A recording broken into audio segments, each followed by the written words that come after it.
Hello दोस्तों, study with concept के इस स्टडी प्लेटफॉर्म पर आप सभी का स्वागत है और साथ ही स्वागत है हमारे इस महासीरीज में। तो क्लास 8th हिस्ट्री का जो पार्ट ए था, ठीक है, 8वीं क्लास की जो एनसीईआरटी थी हमारी, आपको पता है कि ये 2 पार्टों में था, पार्ट ए और पार्ट बी में। ठीक है, तो पार्ट ए को हमने कंप्लीट कर लिया। ठीक है, पार्ट ए हमने कंप्लीट कर लिया और इसका जो पीडीएफ है वो आपको ग्रुप में सेंड कर दिया गया है। ठीक है, वहाँ से आप देख सकते हैं। और एक काम कीजिएगा, आप लोग एक तरफ पीडीएफ रखिएगा और एक तरफ क्या कीजिएगा, आप लोग एक तरफ अपना आप पेन कॉपी लेकर के बैठिएगा और एक तरफ वीडियो चला करके आप जो जो उसमें बताया जा रहा है, जो जो इम्पोर्टेंट है, केवल उसी के नोट्स को बनाते हुए आपको चलना है। बाकी आप स्किप कर सकते हैं।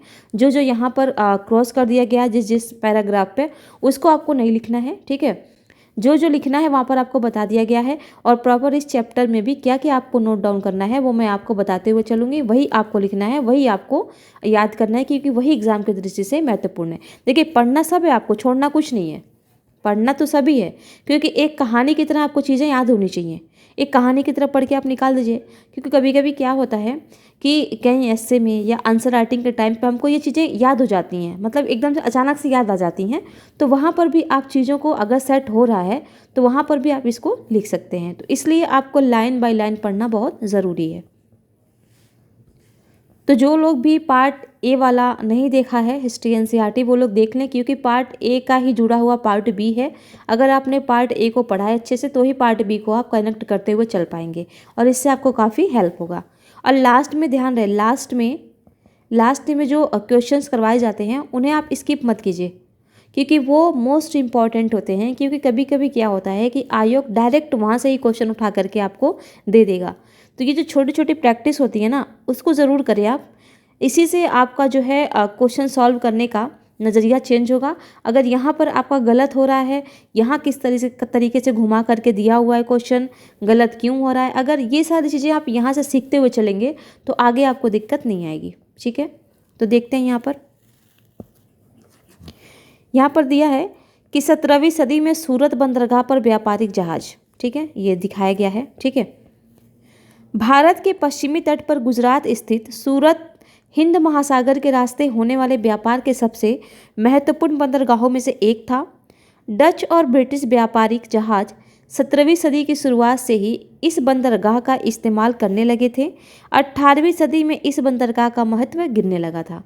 तो पिछले वीडियो में हम लोगों ने काफ़ी अच्छे तरीके से समझा था कि जो ये सूरत स्थित जो बंदरगाह था, इसका महत्व कब एकदम से बढ़ गया था, तो वो बढ़ा था 17वीं सदी में। ठीक है, और हमने क्वेश्चंस भी इससे संबंधित सॉल्व किए थे, जो कि नीचे दिया हुआ था। ठीक है, तो यहाँ से कुछ भी नहीं है ऐसा, आप लोग इसको अच्छे तरीके से समझ गए हैं तो इसको छोड़ सकते हैं। अब आगे है कि इस अध्याय में हम कपड़ा और लोहा व इस्पात उद्योग, इन 2 उद्योगों का विशेष अध्ययन करते हुए देखेंगे कि ब्रिटिश शासन के अंतर्गत भारतीय कारीगरी और उद्योगों की दशा क्या थी। आधुनिक विश्व में औद्योगिक क्रांति की दृष्टि से ये दोनों ही उद्योग बहुत महत्वपूर्ण थे। सूती कपड़े के मशीनी उत्पादन ने ही 19वीं सदी में ब्रिटेन को दुनिया का सबसे प्रमुख औद्योगिक राष्ट्र बना दिया और 1850 के दशक से जब ब्रिटेन का लोहा और इस्पात उद्योग भी पनपने लगा तो ब्रिटेन दुनिया का कारखाना कहलाने लगा। तो यहाँ पर थोड़ा सा बस आपको ध्यान रखना है कि 19वीं सदी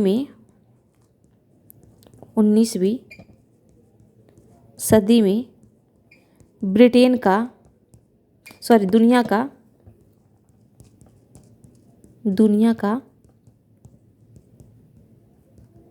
कारखाना किसको कहते थे? ये कहते थे ब्रिटेन को। ठीक है, तो बस इतना ही आपको यहाँ से ध्यान रखना है। बाकी ये कहानी की तरह है चीज़ें, इसको आप पढ़ सकते हैं। ठीक है, फिर है कि ब्रिटेन के औद्योगिकरण और भारत पर ब्रिटिश विजय और उपनिवेशीकरण में गहरा संबंध था। आप अध्याय 2 में देख चुके हैं कि ईस्ट इंडिया कंपनी के व्यापारिक हितों की रक्षा करने के लिए किस तरह भारतीय भूभागों पर कब्जे हुए और किस तरह व्यापार का ढांचा बदलता गया। 18वीं सदी के आखिर में ईस्ट इंडिया कंपनी भारत से चीज़ें खरीदती थी और उन्हें इंग्लैंड व यूरोप में ले जाकर बेच देती थी। ये काम कब कर रही थी ईस्ट इंडिया कंपनी? ये कर रही थी 18वीं सदी में। इसी क्रय विक्रय से उन्हें भारी मुनाफा होता था। जैसे जैसे ब्रिटेन का औद्योगिक उत्पादन बढ़ने लगा, वहाँ के उद्योगपति भारत को अपने औद्योगिक उत्पादों के विशाल बाजार के रूप में देखने लगे। ठीक है, पहले क्या था कि पहले ये लोग 18वीं सदी में क्या था कि जो ईस्ट इंडिया कंपनी थी वो भारत से सामान को खरीद कर लेकर जाती थी। ठीक है, लेकिन जब ब्रिटेन में कह सकते हैं तब आय इनकम इनका ज़्यादा होने लग गया। ठीक है, और उत्पादन भी इनका बढ़ रहा था। ठीक है, तो आपको जाहिर सी बात है कि जब उनके फिर उत्पादन बढ़ेगा तो जाहिर सी बात है कि सामान वगैरह ज़्यादा बनेंगे। तो अब इन सामानों को मार्केट में लाने के लिए इनको बाजार मतलब एक तरीके से कह सकते हैं इन सामानों को बेचने के लिए इनको मार्केट चाहिए था। ठीक है, तो ये लोग अब क्या कर रहे थे कि भारत को बाजार के रूप में देखना स्टार्ट कर दिए। बाजार के रूप में देखना स्टार्ट कर दिए कि क्यों ना अब हमारे यहाँ जो तैयार माल हो रहा है उसको हम ले जा करके भारत में बेचें। ठीक है, तो यहाँ पर यही बातें बताई जा रही हैं। इस तरह ब्रिटेन से तैयार माल भारत के बाज़ारों में आने लगा। इससे भारतीय शिल्पों और उद्योगों पर किस तरह के असर पड़े, प्रस्तुत अध्याय में हम इसी सवाल पर चर्चा करेंगे।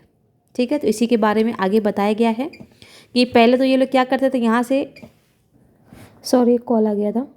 ठीक है, फिर यहाँ देखते हैं भारतीय कपड़े और विश्व बाजार। आइए पहले कपड़ा उत्पादन पर नज़र डालें। बंगाल पर अंग्रेजों की विजय से पहले 1750 के आसपास भारत पूरी दुनिया में कपड़ा उत्पादन के क्षेत्र में औरों से कोसों आगे था। भारतीय कपड़े लंबे समय से अपनी गुणवत्ता और बारीक कारीगरी के लिए दुनिया भर में मशहूर थे। दक्षिण पूर्वी एशिया, जावा, सुमात्रा और पेनांग तथा पश्चिमी एवं मध्य एशिया में इन कपड़ों का भारी व्यापार था। 16वीं शताब्दी से यूरोप के व्यापारिक कंपनियां यूरोप में बेचने के लिए भारतीय कपड़े खरीदने लगी थीं। इस फलते फूलते व्यापार और भारतीय बुनकरों के हुनर की यादें अंग्रेजी और अन्य भाषाओं के बहुत सारे शब्दों में आज भी जिंदा हैं। ऐसे शब्दों की जड़ों को ढूंढना और उनके अर्थ जानना बड़ा मज़ेदार है। ठीक है, तो ये जो लाइन यहाँ पर दिया हुआ है कि वो जो उस टाइम के जो भाषाएं थी ना, कि किस चीज़ के लिए क्या यूज होते थे, किन चीज़ों के लिए हम कौन से शब्द को यूज करते थे, यही आज के डेट में यूपीएससी क्वेश्चंस को बनाता है। ठीक है, तो यही सारी चीज़ें इसमें दी गई हैं और बहुत बढ़िया है। मैं एक बार इसको पढ़ चुकी हूँ अच्छे से और बहुत अच्छी अच्छी शब्दावलियाँ दी गई हैं जिनके बारे में आप पहली बार सुनेंगे। और ऐसी शब्दावलियाँ केवल आपको एनसीईआरटी में ही मिलेंगी, अदर आपको किसी भी बुक में ये शब्दावलियाँ नहीं मिलती हैं और इसलिए ज़रूरी होता है एनसीईआरटी को पढ़ना। अब यहाँ पर देखिए ये है चित्र में दिया हुआ है पटोला बुनाई। 19वीं सदी के मध्य में ये देखिए ऐसे होती थी पटोला बुनाई। ये देख रहे हैं, ये हाथी है, ये कुछ चित्र बनाए गए हैं व्यक्ति के। ठीक है, ये औरत है, देख रहे हैं। तो ये होता था पटोला बुनाई। तो देखते हैं क्या है पटोला बुनाई। 19वीं सदी के मध्य में पटोला बुनाई सूरत, अहमदाबाद और पाटन में होती थी।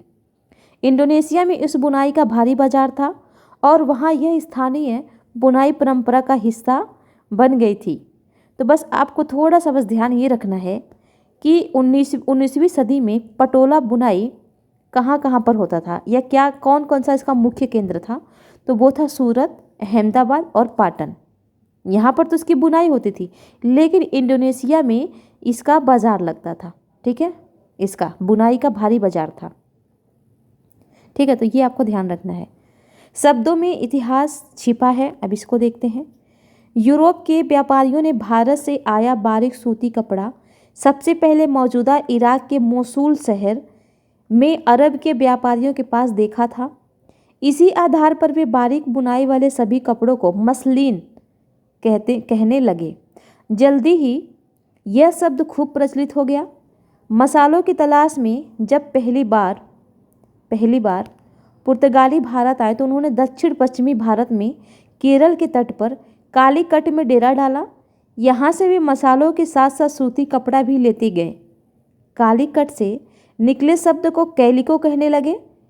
बाद में हर तरह के सूती कपड़ों को कैलिको ही कहा जाने लगा। अब देखिए यहाँ से कई सारे शब्दावलियाँ आपकी निकल के आ रही हैं और यहाँ से आपकी कई सारे क्वेश्चंस बनेंगे। तो सबसे पहले तो हम क्वेश्चंस फॉर्म में इसको बना करके देख लेते हैं, फिर हमको क्या क्या नोट डाउन करना है उसे भी देखेंगे। तो सबसे पहले तो आपको ये ध्यान देना है कि ये मोसुल जो शहर है, मोसुल शहर ये कहाँ है, तो ये इराक में है। ठीक है, इसका अगर लोकेशन हम देखें तो ये इराक में है। तो मोसुल शहर, मोसुल शहर कहाँ है, ये कह सकते हैं मोसुल शहर की अवस्थिति।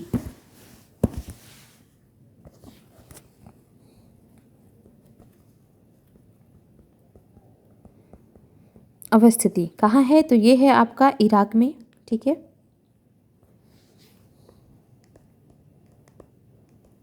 इराक में, एक तो ये ध्यान रखेंगे। फिर आप ध्यान रखेंगे मसलिन का शब्द किससे था, या मसलिन किसे कहते हैं। मसलिन,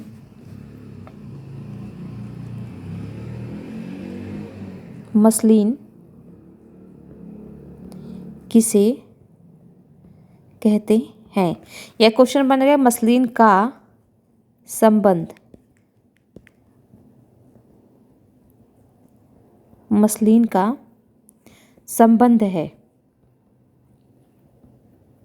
ठीक है, तो इन दोनों क्वेश्चनों को आप ध्यान से देख लेंगे एक बार। इतना ही बनेगा क्वेश्चन, इससे ज़्यादा आपका कुछ नहीं बनेगा। मसलिन का मतलब होता है मलमल, मलमल। ठीक है, फिर है आपका यहाँ पर एक शब्द और दिया है, सूती वस्त्रों के लिए क्या यूज करते थे। यहाँ देखिए, सभी सूती कपड़ों के लिए क्या कहते थे, ये कैलिको कहते थे। कौन कहते थे, यहाँ पर ये पुर्तगाली बोलते थे। ठीक है, ये पुर्तगाली यूज करते थे सूती कपड़ों के लिए कैलिको। कैलिको शब्द का यूज सूती कपड़ों हेतु पुर्तगाली करते थे। लेकिन यहाँ पर मसलिन शब्द का यूज कौन करते थे, तो ये इराक वाले करते थे, यानी अरब के लोग करते थे। मलमल को मसलिन कहते थे अरब वाले।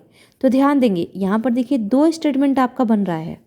ठीक है, घुमा करके आपको क्वेश्चन बना करके दे देगा। कैसे क्वेश्चन घुमाएगा उसको भी हम देखेंगे। पहले इसको देख लेते हैं, कैलिको का संबंध है। कैलिको का संबंध है। कैलिको का संबंध किससे है, तो सूती कपड़ा से, सूती कपड़ा से। ठीक है, और ये जो शब्द यूज किया कैलिको शब्द, कौन कहते थे, यूज कौन करते थे, तो ये करते थे पुर्तगाली, पुर्तगाली। ठीक है, और मसलिन ये कौन कहते थे, तो ये कहते थे अरबवासी। मलमल को मसलिन अरबवासी कहते थे। अगर यहाँ पर मैं लिख दूँ तो मलमल को मसलिन, ये मलमल वही है जो हम लोग मखमल बोलते हैं गांव में। मलमल को मसलिन अरबवासी बोलते थे। ठीक है, और सूती कपड़े को, सूती कपड़े को कैलिको, कैलिको पुर्तगाली बोलते थे, पुर्तगाली बोलते थे। तो क्या अब आपको यहाँ से क्वेश्चन बनाने के लिए काफ़ी नहीं है ये दो स्टेटमेंट, बिल्कुल बन जाएगा यहाँ से क्वेश्चन। अगर हम क्वेश्चन फॉर्म में इसको समझें तो ऐसे होगा कि पहला तो आपका दे देगा, पहला आपका बना देगा कि मलमल को, मलमल मसलिन पुर्तगालियों द्वारा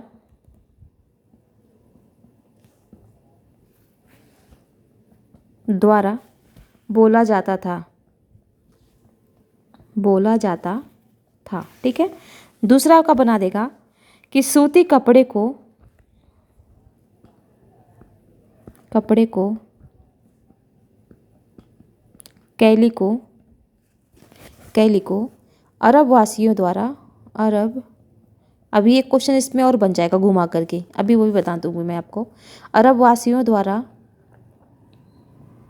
बोला जाता था। ठीक है, सत्य चुनिए, सत्य कथन चुनिए।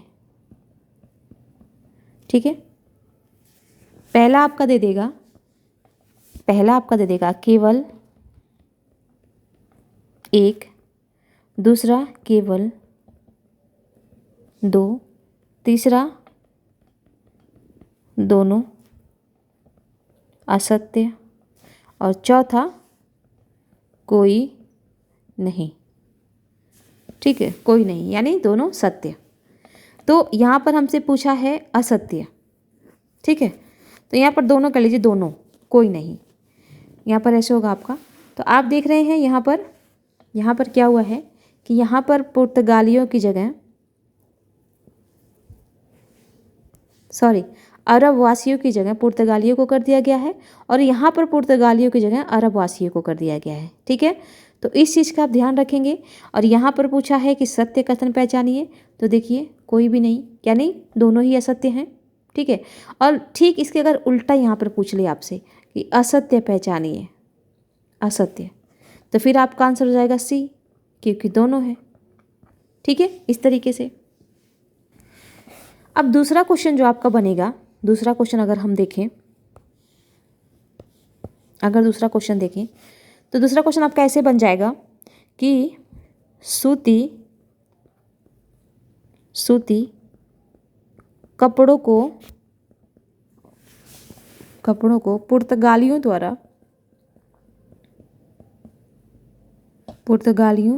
द्वारा मसलिन कहा जाता था। मसलिन कहा जाता था। आपको ठीक वही दूसरा दे देगा स्टेटमेंट, ये पहला हो गया, दूसरा हो गया। यहाँ पर दे देगा आपको, जैसे कि ये है कि मलमल को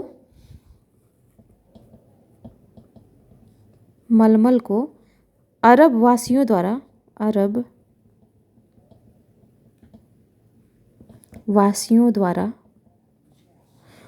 द्वारा कैलिको कहा जाता था। कैलिको कहा जाता था। ठीक है, सत्य कथन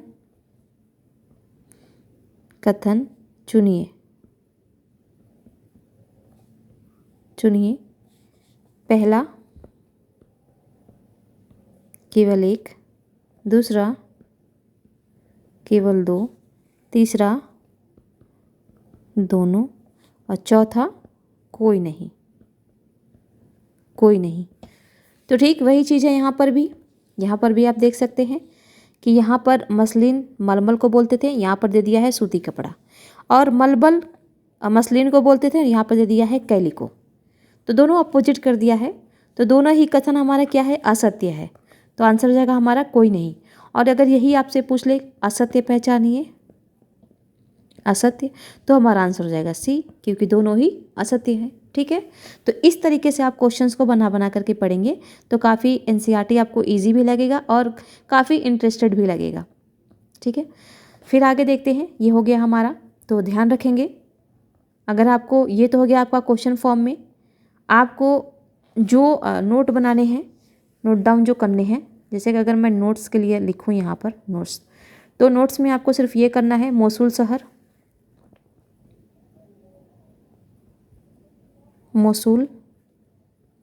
शहर कहाँ है, ईरान। ठीक है, ये कर लेंगे। दूसरा कैलिको सूती कपड़ा, और मसलिन मलमल। थोड़ा सा यहाँ कर लेंगे, मसलिन मलमल कौन कहते थे, अरब वासी। और थोड़ा सा यहाँ पर लिख लेंगे कैलिको किस कौन कहते थे, कहते थे पुर्तगाली। बस ये हो गए आपके नोट। ठीक है, और ये हो गया आपका क्वेश्चन। फिर वही चीज़ मैं आपसे बोलूँगी जो पिछले वीडियो में मैं बताती आती हूँ, पिछले सारे वीडियो मैंने बताया आपको। एक तरफ तो आप बनाएंगे अपने नोट्स और दूसरी तरफ आप करेंगे क्वेश्चंस को। ठीक है, ऐसे करेंगे आप तो यहाँ पर क्वेश्चन की भी प्रैक्टिस हो जाएगी, क्वेश्चन भी आपका तैयार हो जाएगा और यहाँ पर आपकी टॉपिक भी क्लियर हो जाएंगे। अब देखते हैं यहाँ पर ऐसे बहुत सारे शब्द हैं जो पश्चिमी बाजारों में भारतीय कपड़ों की लोकप्रियता की कहानी कहते हैं। चित्र 3 में आप एक ऑर्डर बुक का पन्ना देख सकते हैं जिसे 1730 में ब्रिटिश ईस्ट इंडिया कंपनी ने कलकत्ता स्थित अपने नुमाइशों के पास भेजा था। तो कुछ भी नहीं है यहाँ पर। बही के मुताबिक उस साल कपड़े के, अब ये कितने हज़ार हैं, कहाँ पर कितने ऑर्डर किए गए हैं, इससे आपको मतलब नहीं है। यदि आप इसी बही के पन्नों को पलटते तो आपको पता चलता है कि उसमें सूती और रेशमी कपड़ों की 98 किस्मों का जिक्र किया गया है। यूरोपीय व्यापारियों ने पीस गुड्स कहते थे, जो आमतौर पर 20 गज लंबा और 1 गज चौड़ा थान होता था। तो बस थोड़ा सा आप ध्यान रखेंगे यहाँ पर कि पीस गुड्स किसे कहते हैं। तो ये एक कपड़ा होता था जो 20 गज लंबा और 1 गज चौड़ा होता था। बस इतना ही आपको ध्यान रखना है, ठीक है। तो अगर मैं यहाँ पर लिखूँ पीस, इधर यही ले देती हूँ, स्पेस है यहाँ पर, पीस गुड्स क्या होता था, तो 20 गज लंबा और 1 गज चौड़ा थान, कपड़े का थान, ठीक है, समझ लीजिएगा, कपड़े का थान होता था। बस यही आपको यहाँ से ध्यान रखना है। अब आगे देखते हैं। ईस्ट इंडिया कंपनी की ऑर्डर बही का एक पन्ना, अच्छा इसको दिखाया गया है, ठीक है। गौर से देखिए कि बही में किस तरह एक एक चीज़ की कीमत लंदन में ही तय कर दी गई थी। ये सामान मंगाने के लिए कंपनी को 2 साल पहले ऑर्डर देने पड़ते थे, क्योंकि ऑर्डर को भारत भेजने जरूरी कपड़े बनवाने और उन्हें वापस भिजवाने में इतना समय तो लग ही जाता था। जब कपड़े के थान लंदन पहुंच जाते तो उन्हें नीलामी के जरिए बेच दिया। तो छोड़िए, कुछ भी नहीं है यहाँ पर, सीधा आगे आते हैं। नीचे दिया है कि आइए अब इसी बही में दी गई विभिन्न किस्मों के नामों को देखें। थोक में जिन कपड़ों का ऑर्डर दिया गया था उनमें छापेदार सूती कपड़े भी शामिल थे। उन्हें ये व्यापारी सिर्ज, कोसा या खस्सा और बंडाना कहते थे। क्या आप जानते हैं कि अंग्रेजों का सिर्ज शब्द कहाँ से आया है? जी हाँ, यह हिंदी के छीट शब्द से निकला है। हमारे यहाँ छीट रंगीन फूल पत्तियों वाले छोटे छाप के कपड़े को कहा जाता है। 1680 के दशक तक इंग्लैंड और यूरोप में छापेदार भारतीय सूती कपड़े की जबरदस्त मांग पैदा हो चुकी थी। आकर्षक फूल पत्तियों, बारीक रेशे और सस्ती कीमत की वजह से भारतीय कपड़े को एक अलग ही रुतबा था। इंग्लैंड के रईस ही नहीं बल्कि खुद महारानी भी भारतीय कपड़ों से बने परिधान पहनती थीं। तो अब इन सारे पैराग्राफ में आपको जो नोट डाउन करने हैं वो केवल ये करना है कि ये जो यहाँ पर देख सकते हैं एक शब्द दिया है बंडाना या सिर्ज, कोसा या खस्सा और बंडाना, ये क्या था? तो ध्यान देंगे, ये कुछ नहीं था, सूती छिटदार कपड़ा था, छापेदार सूती कपड़ा था, ठीक है। तो यहाँ पर अगर हमको छिटदार कहिए या छापेदार कहिए, ये देख सकते हैं ना, इसी को कहते हैं हम, गांव में भी यूज होता है कि लोग बोलते हैं छिटदार छापेदार कपड़ा। तो ये जो चीज़ है ये इसी के बारे में बताई जा रही है, ठीक है। सॉरी ये छिटदार नहीं है, सॉरी ये तो जामदानी है, ठीक है। छिटदार नहीं दिया है। छिटदार कपड़ा अगर मैं आपको दिखाऊं तो देखे होंगे कि ऐसे कपड़ा होता है, ठीक है, उस पर छोटे छोटे छीट होते हैं, फूल पत्ती होती हैं, खूब छोटे छोटे डिजाइन होते हैं, ठीक है, वो छिटदार होता है। अगर मैं एक इमेज दिखाऊं आपको, ये है आपका छिटदार कपड़ा, ठीक है, छिटदार कपड़ा ये होता है। अच्छा यहाँ पर भी दिया ही है, तो देखिए ये छिट भाई यही होता है छिटदार कपड़ा। तो ये देखिए फूल पत्ती यहाँ भी हैं, तो इसी को बोलते हैं छिटदार कपड़ा, ठीक है। और इसी छिटदार कपड़े को हम बोलते हैं बंडाना। बंडाना, बंडाना का मतलब ही होता है छिटदार कपड़ा। बंडाना के अलावा क्या बोला है? कोसा भी बोलते हैं, सिंटज, सिंटज,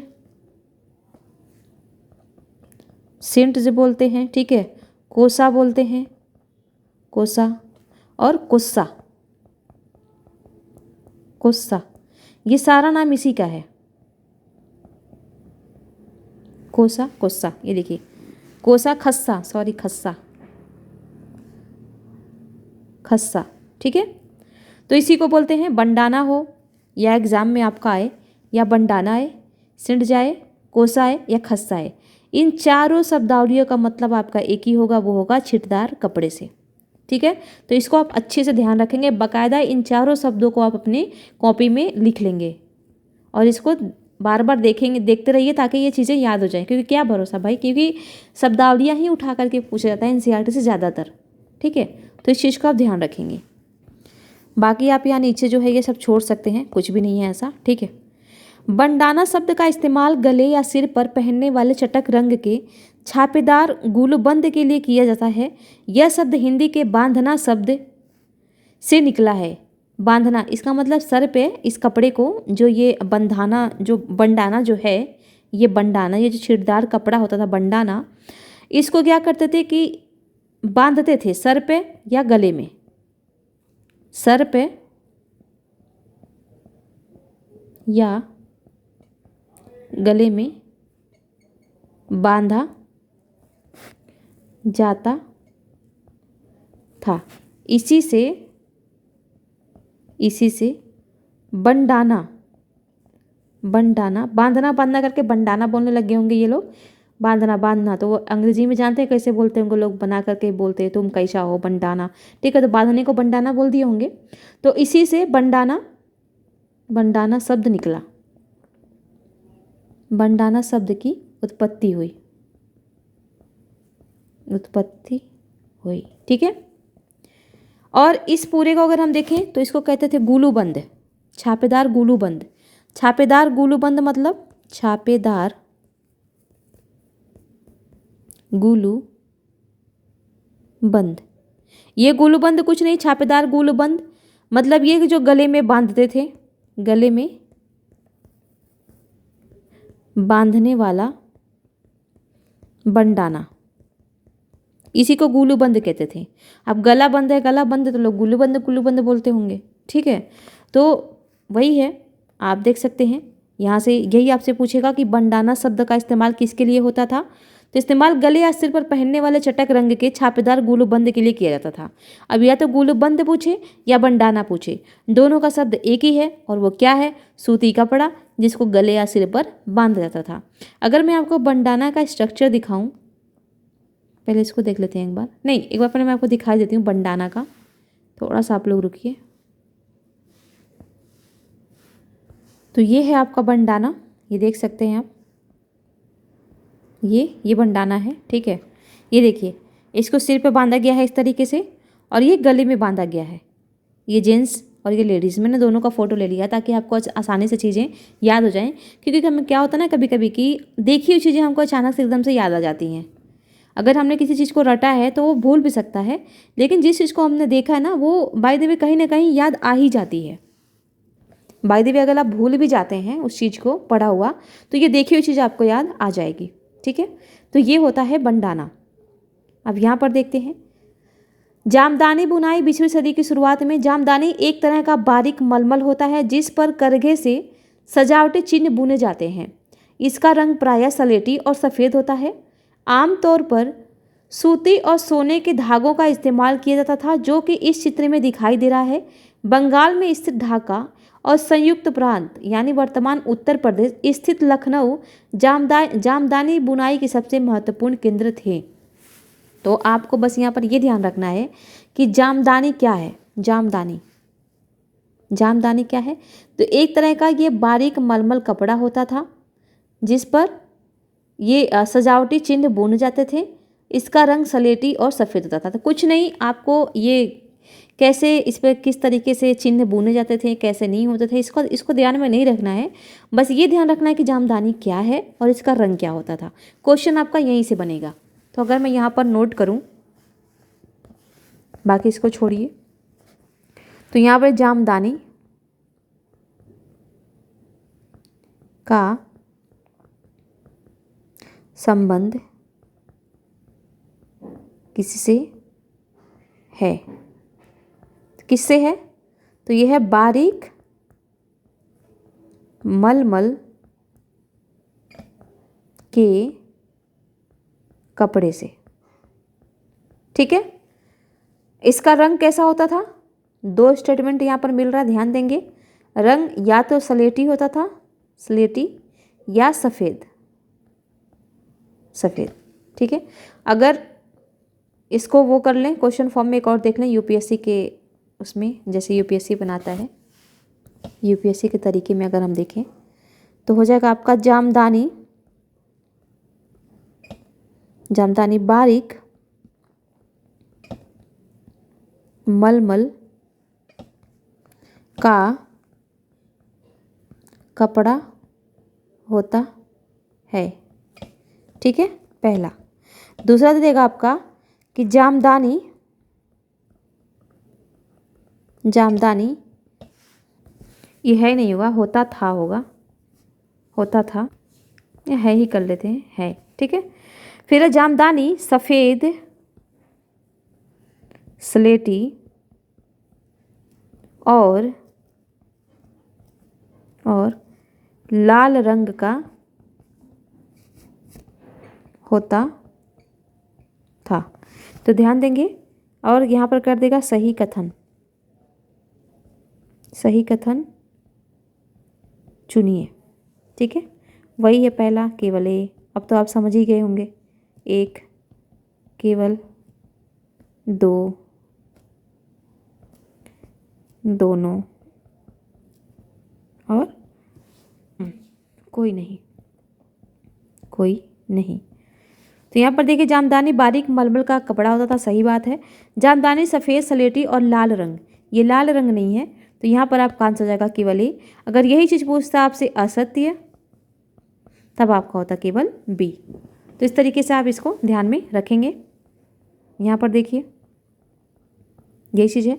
और जब आपको नोट डाउन जो करना है वो केवल इतना ही करना है, जामदानी का, जामदानी लिख देना नीचे, बारीक मलमल का कपड़ा, रंग स्लेटी और सफ़ेद, बस इतना ही लिख करके आपको आगे बढ़ जाना है।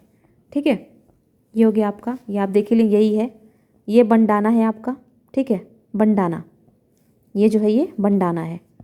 और जामदानी तो जामदानी ये रहा, जामदानी, ये आपका जामदानी है। अब आगे देखते हैं। मसूलीपट्टनम आंध्र प्रदेश में बारीक कपड़े पर छपाई 19वीं सदी के मध्य में, यानी ये छिटदार है, इसे वो हमने देख ही लिया। इस श्रेणी में चटक रंगों वाली ऐसी बहुत सारी किस्म के कपड़े आते हैं जिन्हें बांधने और रंगसाजी की विधियों से ही बनाया जाता था। वही में कई दूसरे तरह के कपड़ों का भी जिक्र है जिनका नाम उनके जन्म स्थान के अनुसार लिखा गया है। कासिम बाजार पटना, कलकत्ता, उड़ीसा, चारपुर आदि।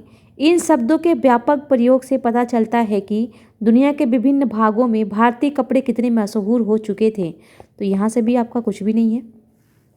ये देखिए, ये बंडाना डिज़ाइन 20वीं शताब्दी के प्रारंभ में, यही है बंडाना। ये देखिए चौकोर है, ये देखिए ये चौकोर ही है और इन्होंने इस तरीके से बांध रखा है, तो वही है सेम। ठीक है, इस कोने से उठा करके इन्होंने यहाँ इसको क्या किया होगा, अंदर की तरफ फोल्ड कर दिया गया, उसको उठा कर गले में बांध लिया होगा। ये आपका आगे आ गया, ये देखिए यहाँ पर, ये देखिए, ये देखिए। ठीक है, यानी ये जो ये वाला था इसको अंदर करके इन्होंने और यहाँ से बांध लिया होगा। यहाँ पर भी देखिए किनारे से यहाँ से बांधा गया है, यहाँ से, तो ऐसा ही है। ठीक है, कपड़े के मध्य से गुजराती लकीर को देखें। आप जानते हैं यह क्यों है? दरअसल इस ओढ़नी में 2 बांध कर रंगे गए रेशमी कपड़े, छोड़िए कुछ नहीं है ये। अब देखते हैं यूरोपीय बाजारों में भारतीय कपड़ा। 18वीं सदी की शुरुआत तक आते आते भारतीय कपड़े की लोकप्रियता से बेचैन इंग्लैंड के ऊन व रेशम निर्माता भारतीय कपड़ों के आयात का विरोध करने लगे थे। यानी यहाँ पर कह रहा है कि 18वीं सदी में क्या होता था कि भारतीय कपड़े की लोकप्रियता इंग्लैंड में बहुत ज़्यादा थी। इससे वहाँ का स्थानीय जो था, स्थानीय उत्पादन वो प्रभावित होता था। लोगों की आजीविका पे संकट आ रहा था। अब हर कोई तो यहाँ से आयात करवा नहीं पाएगा। ठीक है, हर तरीके के लोग वहाँ पर रहते होंगे, अमीर गरीब, तो आजीविका संकट। ठीक है, तो इस तरीके से वो लोग बेचैन हो गए कि किसी तरीके से जो भारतीय कपड़े हैं उनके आयात को प्रतिबंधित किया जा सके, इसलिए उन्होंने विरोध करना स्टार्ट कर दिया। इस दबाव के कारण 1720 में ब्रिटिश सरकार ने इंग्लैंड में छापेदार सूती कपड़े छींट के इस्तेमाल पर पाबंदी लगाने के लिए एक कानून पारित कर दिया। संयोगवश इस कानून को भी कैलिको अधिनियम ही कहा जाता था। देखिए कितना बढ़िया मतलब यहाँ पर दिया गया है यहाँ पर कि कैलिको अधिनियम का संबंध किससे है या कैलिको अधिनियम क्यों लाया गया। कैलिको अधिनियम क्यों लाया गया था, बस इसको ध्यान में रखेंगे कि कैलिको अधिनियम क्यों लाया गया था। तो छापेदार सूती कपड़े के के इस्तेमाल पर पाबंदी हेतु, इंग्लैंड में छापेदार सूती कपड़े के इस्तेमाल पर पाबंदी हेतु यह कानून पारित किया गया था। अगर मैं यहाँ पर लिख ही लीजिए, क्योंकि क्या भरोसा कहाँ से यूपीएससी क्वेश्चंस को उठा दे। तो कैलिको अधिनियम, कैलिको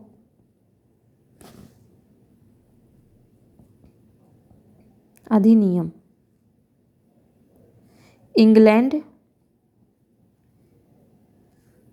इंग्लैंड में छापेदार भारतीय सूती कपड़े, भारतीय पे ही लगाएंगे ना, यहाँ पर नहीं दिया है बट यहाँ पर आप लिख लेंगे भारतीय छापेदार या छींटदार, यहाँ पर छींटदार या छींटदार कपड़ों के इस्तेमाल पर पाबंदी हेतु पारित। ठीक है, बस इतना ही आप ध्यान में रखेंगे। आगे उस समय इंग्लैंड में नए नए कपड़ा कारखाने खुल रहे थे। भारतीय कपड़ों के सामने लाचार अंग्रेज कपड़ा उत्पादक अपने देश में भारतीय कपड़ों के प्रवेश पर पूरी पाबंदी चाहते थे, ताकि पूरे इंग्लैंड में केवल उन्हीं का कपड़ा बिके। इसी क्रम में इंग्लैंड की सरकार ने सबसे पहले कैलिको छपाई उद्योग को ही सरकारी संरक्षण में विकसित किया। अब सफ़ेद मलमल या बिना मांड वाले कोरे भारतीय कपड़े पर इंग्लैंड में ही भारतीय डिजाइन छापे जाने लगे। यानी अब उन्होंने अपने स्थानीय स्तर पर ही इसका विकास कर लिया और वहीं पर भारतीय डिजाइन का कपड़ा छापना स्टार्ट कर दिया। ठीक है, तो यहाँ पर नोट डाउन करने वाली कोई चीज़ नहीं है, बस इसको थोड़ा सा याद रखेंगे।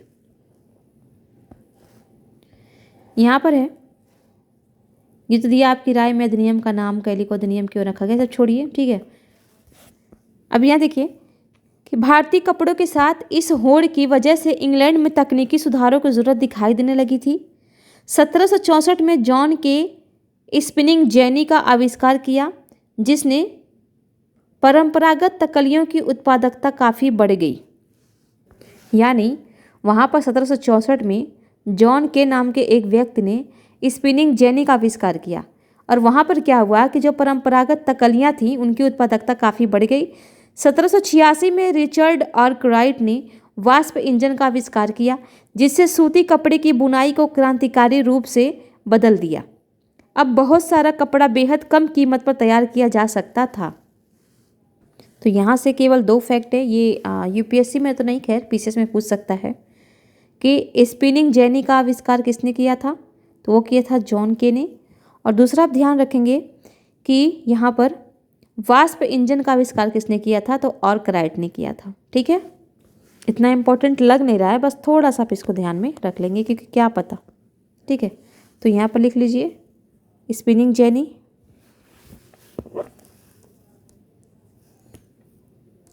स्पिनिंग जेनी आविष्कार जॉन के। ठीक है, और दूसरा आप कर लेंगे वाष्प इंजन और राइट, बस। ठीक है, इसके बावजूद दुनिया के बाजारों पर भारतीय कपड़े का दबदबा 18वीं सदी के आखिर तक बना रहा।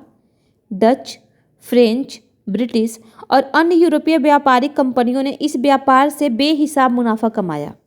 ये कंपनियां भारत आकर चांदी के बदले सूती और रेशमी कपड़े खरीदती थीं, परंतु जैसा कि आप जानते हैं, जब इंग्लिश ईस्ट इंडिया कंपनी को बंगाल की राजनीतिक सत्ता मिल गई तो उसे भारतीय चीज़ें खरीदने के लिए चांदी मंगाने की ज़रूरत नहीं थी। ये हमने काफ़ी अच्छे तरीके से पढ़ा था। कब? तो 1765 में दीवानी प्राप्त हो गई थी उनको, तो अब वे बाहर से सोना चांदी लाना बंद कर दिए थे और भारतीयों के ही पैसे से भारतीयों पर शासन करने लग गए थे। ठीक है, इसके बाद तो ईस्ट इंडिया कंपनी भारत में ही किसानों और जमींदारों से राजस्व इकट्ठा करके उन पैसे से कपड़ा खरीदने लगी। तो ये सारी चीज़ें हम देख चुके हैं काफ़ी अच्छे तरीके से, तो यहाँ से आपको कुछ भी समझने वाली चीज़ नहीं है।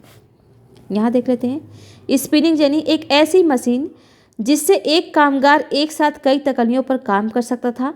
जब पहिया घूमता था तो सारी तकलियाँ घूमने लगती थी। थोड़ा सा इसका परिभाषा आप देख लेंगे। कोचीन स्थित डच बस्ती का समुद्र में दिखता दृश्य। 17वीं शताब्दी में जैसे जैसे यूरोपीय बाजार फैला, विभिन्न बंदरगाहों पर व्यापारिक बस्तियां भी बनने लगी। कोचीन में डच बस्तियां 17वीं शताब्दी में विकसित हुई। बस्ती के चारों तरफ छोड़िए, कुछ नहीं है ये भी। अब ये मैपिंग वाले थोड़ा ध्यान देंगे, ठीक है, हिस्ट्री ऑप्शनल वाले वो थोड़ा सा यहाँ पर ध्यान देंगे, ठीक है। जैसे कि यहाँ पर दिया है सिल्क का इस तरीके से, तो ये देखिए बनारस, ठीक है, पटना, तो ये थोड़ा सा आप लिख लेंगे कि किस किस से ये संबंधित था, ठीक है, क्योंकि केंद्र दे देगा कि सिल्क उत्पादन केंद्र से संबंधित, ठीक है। तो आपको यहाँ पर ध्यान रखना है, ये देखिए सिल्क है, ये सिंध है, तो सिंध का भी यहाँ पर देख लेंगे, सिरोज है, यहाँ पर बुरहानपुर है, ठीक है। फिर आपका सफ़ेद, ये सब छोड़िए, सफ़ेद तो है नहीं, चेक और धारीदार वही छिटदार, तो ये देखिए यहाँ पर इस तरीके से लाहौर, ठीक है। जो जो इम्पोर्टेंट है उसे आप देख लेंगे कि ये देखिए बुरहानपुर में भी है ये चीज़, ठीक है। तो इसको आप एक बार थोड़ा सा, ये जहाँ जहाँ पर है ये तीनों अगर एक जगह है तो तीनों वाला, ये देखिए एक जगह है ना तीनों, ये इम्पोर्टेंट है आपका, फिर ये है आपका, फिर ये है आपका, और फिर ये है आपका, तो इसको आप ज़रूर देखेंगे। फिर सूरत, ये आपका इम्पोर्टेंट है ही, तो इन चारों पांचों को आप अच्छे से देख लेंगे। अब इसी के बारे में हमें बताया गया है कि अगर आप इस नक्शे को देखें तो पाएंगे कि 19वीं सदी के प्रारंभ में कपड़ा उत्पादन 4 क्षेत्रों में केंद्रित था। बंगाल सबसे महत्वपूर्ण केंद्रों में से एक था। डेल्टा की असंख्य नदियों से सटे बंगाल के उत्पादन केंद्र अपना माल दूर दूर तक आसानी से भेज सकते थे। याद रखें कि 19वीं सदी के प्रारंभ में रेलवे की शुरुआत नहीं हुई थी और सड़कें भी अभी बननी ही शुरू हो रही थीं। पूर्वी बंगाल, अब बांग्लादेश से ढाका 18वीं सदी में सबसे महत्वपूर्ण कपड़ा उत्पादन केंद्र था। तो यहाँ पर जो दिया ना, यहाँ पर ये देख सकते हैं आप, यहाँ पर जो चीज़ दिया है ना उसको जरूर आप ध्यान रखेंगे। यहाँ पर देखिए इतना बढ़िया दिया है, आपका दे देगा सीधे कपड़ा उत्पादन महत्वपूर्ण केंद्र 18वीं सदी में सबसे महत्वपूर्ण कपड़ा उत्पादन क्षेत्र, तो क्या है वो, तो पूर्वी बंगाल, बांग्लादेश, ठीक है। लोकेशन पे आप जाएंगे, यहाँ पर ये देखिए, ये इसे आप लिखेंगे इसके बारे में। फिर आपका दिया है यहाँ पर, इसको भी देख लेंगे। 19वीं सदी के प्रारंभ में कपड़ा उत्पादन 4 क्षेत्रों में केंद्रित था। तो क्या पता इन 4 क्षेत्रों में से एक का पूछ ले, जैसे कि यहाँ पर देखिए, यहाँ भी बंगाल का ही बता रहा है, ठीक है, ये बंगाल हो गया आपका। फिर आपका, ठीक है, फिर आपका ये अहमदाबाद गुजरात हो गया, तो इसको आप अच्छे से देखेंगे। फिर देख रहे हैं यहाँ पर चारों ही हैं, ये देखिए, ये सारे लोकेशन आप अच्छे से इसको याद कर लेंगे, इसको कॉपी में नोट डाउन कर लेंगे। जैसे यहाँ दिया है कि यदि आप नक्शे में भारत के दक्षिणी भाग को देखें तो मद्रास से उत्तरी आंध्र प्रदेश तक फैले कोरोमंडल तट के साथ सूती कपड़ा बुनाई केंद्रों का एक और समूह दिखाई पड़ेगा। पश्चिमी तट पर मुख्य बुनाई केंद्र गुजरात में स्थित थे। तो पश्चिमी तट पर मुख्य बुनाई केंद्र कहाँ है, ये गुजरात में है, ये आप ध्यान रखेंगे। और कोरोमंडल ये आंध्र प्रदेश के वो हैं पर बोल रहा है, ये देखिए यहाँ पर कितने सारे हैं, पुलिकट, मद्रास, पौंडीचेरी, नागापट्टनम, ये तो विशेषकर आपको ध्यान रखना है। तो एक तो आपको क्या क्या ध्यान रखना है, मैं यहाँ से आपको बता देती हूँ। एक तो ये इम्पोर्टेंट है, ठीक है, फिर आपका ये ढाका इम्पोर्टेंट है, फिर आपका ये बुरहानपुर इम्पोर्टेंट है, और ये गुजरात। बाकी ये सब छोड़ देंगे तो भी चलेगा, लेकिन ये जो 4 हैं इनको आपको, ये सूरत भी इम्पोर्टेंट है, इसको तो आपको देखना ही देखना है, ठीक है। और बनारस, इतना तो आपको करना ही करना है, यहीं से घूम फिर कर आपसे पूछेगा। अब आगे देखते हैं बुनकर कौन थे।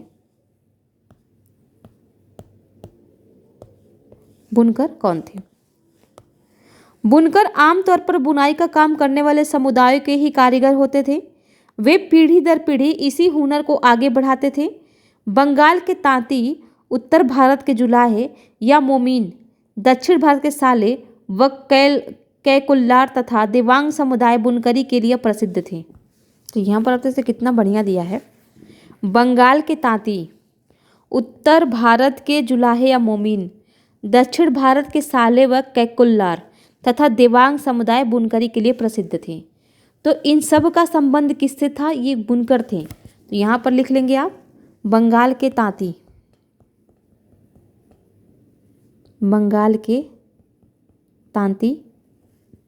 ये क्या थे, बुनकर थे। संबंध किससे था इनका? बुनकर से, बुनकर से, ठीक है।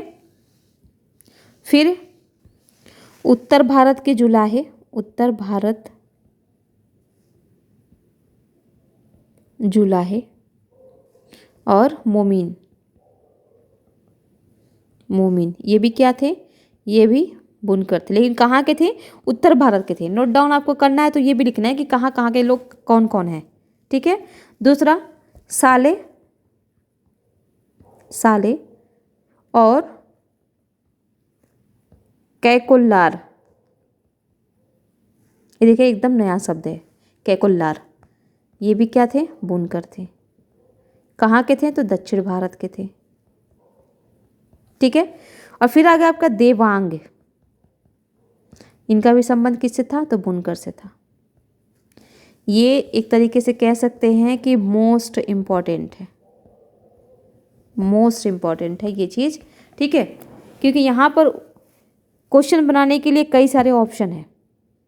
या तो यहाँ पर मिलान वाला दे देगा, बंगाल के ताँती, ताँती कहाँ के थे? ताँती, ताँती ये हो गए बंगाल के।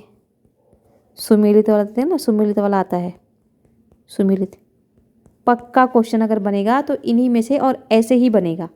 ताँती बंगाल, साले, साले और कैकुल्लार ये कहाँ के थे? दक्षिण भारतीय, दक्षिण भारतीय। फिर आपका बन जाएगा जुलाहे, जुलाहे व मोमीन, ये कहाँ के थे? उत्तर भारतीय, उत्तर भारतीय, ठीक है। फिर आपका होगा देव, इसका तो दिया नहीं है देवांग का कि कहाँ के। अच्छा देवांग भी यहीं के हैं, देवांग भी कहाँ के हैं? देवांग भी यहीं के हैं, देवांग दक्षिण भारतीय ही हैं ये भी, देवांग ये भी हो गए आपके दक्षिण भारतीय। तो आप मिलाइए, अब ये देखिए, ठीक है। बहुत करेगा, चेंज कर देगा आपका। ये जो दक्षिण भारत के हैं इनको उत्तर भारत में कर देगा, जो उत्तर भारत के हैं इनको दक्षिण भारत में कर देगा। तो अब आपको ये चीज़ खुद से प्रैक्टिस करके तैयार करनी है, ठीक है। और यहाँ से देख रहे हैं कि मतलब कितना ऑप्शन बन रहा है क्वेश्चन का, क्वेश्चन का ऑप्शन ही ऑप्शन है। यहाँ से बहुत सारे क्वेश्चन को बनाया जा सकता है, जैसे कि ये बन जाएगा अकेले में, ये बन जाएगा अकेले में, ये बना लेगा, ये बना लेगा, ये एक साथ ये बना लेगा, क्या भरोसा। तो आपको हर तरीके से क्वेश्चन को बना करके प्रैक्टिस करते हुए चलना है। अब आगे देखते हैं। सूत काटना कपड़ा उत्पादन का सबसे पहला चरण था। यह काम अधिकांशतः महिलाओं के जिम्मे रहता था। चरखा और तकली घर घर में पाए जाते थे। धागे को चरखे पर काट कर तकली पर लपेट दिया जाता था। जब कताई पूरी हो जाती थी तो बुनकर इस धागे से कपड़े बुनते थे। ज़्यादातर समुदायों में बुनाई का काम पुरुष करते थे। रंगीन कपड़ा बनाने के लिए रंगरेज इस धागे को रंग देते थे। छपाईदार कपड़ा बनाने के लिए बुनकरों को चिप्पीगर नामक माहिर कारीगरों की ज़रूरत होती थी, जो ठप्पे से छपाई करते थे। हथकरघों पर होने वाली बुनाई और उससे जुड़े व्यवसायों से लाखों भारतीयों को रोजी रोटी चलती थी। तो यहाँ पर जो आपको एक शब्दावली आपने देखी होगी, यहाँ पर जो आपको नोट डाउन करना है वो केवल एक शब्दावली है, चिप्पीगर। चिप्पीगर कौन होता था? तो माहिर बुनकर कारीगर होते थे। ये ना, यहाँ बुनकरों को चिप्पीगर नामक माहिर कारीगर कहते थे, की ज़रूरत होती थी, ठीक है। तो यहाँ पर आपको ध्यान रखना है कि ये चिप्पीगर क्या होते थे? तो माहिर बुनकर कारीगर होते थे। बस इतना ही आपको यहाँ से नोट डाउन करने हैं, बाकी आप यहाँ पर छोड़ सकते हैं, कुछ भी नहीं है। यह आपका थोड़ा सा यहाँ पर आप ध्यान रख लेंगे। एक चीज़ यहाँ पर दिया हुआ है कि जो यहाँ पर कह रहा है कि कताई का जो काम था वो अधिकांशतः महिलाएं, सूत काटने का जो काम था वो अधिकांशतः महिलाएं करती थी, और बुनकर का जो काम था बुनाई का वो पुरुष करते थे। तो थोड़ा सा आपको ये ध्यान रख लेना है, यहाँ पर लिख लेना है कि सूत काटना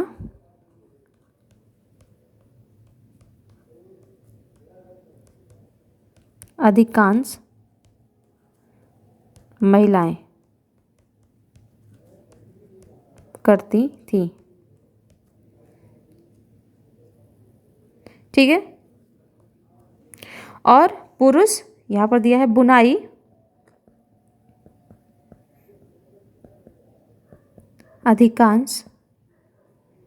अधिकांशतः पुरुष करता था। बस ये दो चीज़ें और आपको ध्यान में रख लेनी है, क्योंकि क्या भरोसा पूछ ही ले। अब यहाँ पर भारतीय कपड़े का पतन, अब इसको हम पढ़ेंगे, भारतीय कपड़े का पतन। ब्रिटेन में सूती कपड़ा उद्योग के विकास से भारतीय कपड़ा उत्पादकों पर कई तरह के असर पड़े। पहला असर क्या पड़ा कि अब भारतीय कपड़े को यूरोप और अमेरिका के बाज़ारों में ब्रिटिश उद्योगों में बने कपड़ों से मुकाबला करना पड़ता था। अब यहाँ पर देख सकते हैं कि वो मशीनों के थ्रू बनाते थे, यहाँ पर हाथों से बनता था। ठीक है। फिर है कि भारत में इंग्लैंड को कपड़े का निर्यात मुश्किल होता जा रहा था, क्योंकि ब्रिटिश सरकार ने भारत से आने वाले कपड़े पर भारी सीमा शुल्क थोप दिए थे। ठीक है। तो निर्यात मुश्किल हो रहा था क्योंकि ज़्यादा सीमा शुल्क लगा दिए थे ये। फिर है कि इंग्लैंड में बने सूती कपड़े ने 19वीं सदी की शुरुआत तक भारतीय कपड़े को अफ्रीका, अमेरिका और यूरोप के परंपरागत बाज़ारों से बाहर कर दिया। यानी निर्यात एकदम से कम कब हो गया? तो 19वीं सदी में। ठीक है। निर्यात एकदम से इनका कम हो गया, एकदम से मतलब बंद ही हो गया, भारतीय द्वारा निर्यात बंद हो गया। ठीक है। यानी भारतीयों के निर्यात में गिरावट आ गई।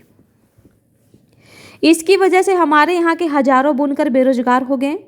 सबसे बुरी मार बंगाल के बुनकरों पर पड़ी। ब्रिटिश और यूरोपीय कंपनियों ने भारतीय माल खरीदने बंद कर दिए और उनके एजेंटों ने तयशुदा आपूर्ति के लिए बुनकरों को पेशगी देना बंद कर दिया था। परेशान बुनकरों ने मदद के लिए बार बार सरकार से गुहार लगाई। तो ये सब ध्यान रखने वाली चीज़ नहीं है। ठीक है। बाकी ये है, इसको हम क्वेश्चन के माध्यम से नीचे समझ लेंगे। यहाँ है, बंगाल का एक तांती बुनकर बेल्जियन चित्रकार सोल्विंस द्वारा बनाया। इस चित्र में तांती बुनकर गड्ढे वाले करघे में काम कर रहा है। क्या आप जानते हैं कि गड्ढे वाला करघा क्या होता है? तो छोड़िए, कुछ भी नहीं है। औरंग, फारसी भाषा में गोदान को औरंग कहा जाता है। देखिए, किसको पता था कि औरंग किसको कहा जाता है? ये औरंग एक फारसी शब्द है जिसको गोदाम कहा जाता है। बिक्री से पहले चीज़ों को जमा करके रखा जाता था। वर्कशॉप के लिए भी यह शब्द इस्तेमाल होता है। तो ध्यान देंगे यहाँ पर, जो आपको नोट डाउन करने हैं नोट्स में, वो इतना ही करना है। औरंग का संबंध किससे है? तो ये है गोदाम से। गोदाम, औरंग का संबंध किससे है? तो वो गोदाम से है। बस।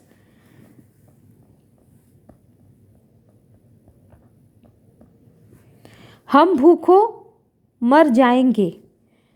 1823 में भारत की कंपनी सरकार को 12,000 बुनकरों की तरफ से एक पत्र मिला, जिसमें कहा गया था कि हमारे पुरखे और हम लोगों को कंपनी से पेशगी मिलती थी, जिससे हम कंपनी के लिए बढ़िया कपड़े बुनकर अपने अपने परिवारों का पेट पालते थे।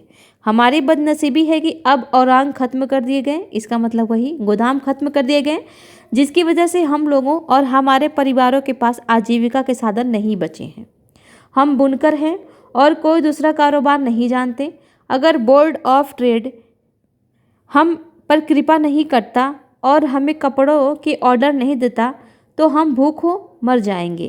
तो छोड़िए, ये एक लेटर था। बाकी जो काम की चीज़ थी वो हमने यहाँ पर देख लिया। अब यहाँ देखते हैं, कृपया इसे अपने अखबार में प्रकाशित करें। 1828 में एक विधवा कताई कामगार ने समाचार दर्पण नामक बंगाली अखबार के नाम भेजे पत्र में अपनी दुर्दशा का इस तरह बयान किया है। तो दर्पण नामक अखबार कहाँ से संबंधित है? तो बंगाली अखबार है। ठीक है। बस इतना ध्यान रखेंगे यहाँ से थोड़ा सा। सेवा में अब इन्होंने लिख रखा है, तो ये सब आपको पढ़ने की ज़रूरत नहीं है, आप छोड़ सकते हैं। अब ये इस पैराग्राफ का है। बार बार सरकार से गुहार लगाई, वो परेशान थे ये बुनकर यहाँ के भारतीय, जो सरकार से मदद के लिए गुहार लगा रहे थे। अब इसी का आगे दिया है, लेकिन असली दुर्दिन तो अभी आने वाले थे। 1830 के दशक तक भारतीय बाजार ब्रिटेन में बने सूती कपड़े से पट गए। दरअसल 1880 के दशक तक स्थिति यह हो गई थी कि भारत के लोग जितना सूती कपड़ा पहनते थे उसमें से 2/3 ब्रिटेन का बना होता था। इससे न केवल बुनकरों बल्कि सूत कातने वालों की भी हालत खराब होती गई। जो लाखों ग्रामीण महिलाएं सूत काटकर ही अपनी आजीविका चला रही थी वे बेरोजगार हो गईं। तो ये भी कुछ नहीं यहाँ हटा सकते हैं। लेकिन भारत में हथकरघों से होने वाली बुनाई पूरी तरह खत्म नहीं हुई। इसकी वजह यह थी कि कपड़ों की कुछ किस्में मशीनों पर नहीं बन सकती थीं। भला जटिल और मन भावन किनारियों वाली साड़ी या परंपरागत बुनाई वाले कपड़े मशीनों पर कैसे बन सकते थे। इन कपड़ों की न केवल रईसों के बीच बल्कि मध्य वर्ग में भी काफ़ी मांग थी और न ही ब्रिटेन के कपड़ा मिलों में वह बेहद मोटा कपड़ा बनता था जिसे भारतीय गरीब पहनते थे। ठीक है, तो ये सब भी आप छोड़ सकते हैं, कुछ भी नहीं है। इसको भी आप छोड़ सकते हैं, यहाँ भी कुछ नहीं है।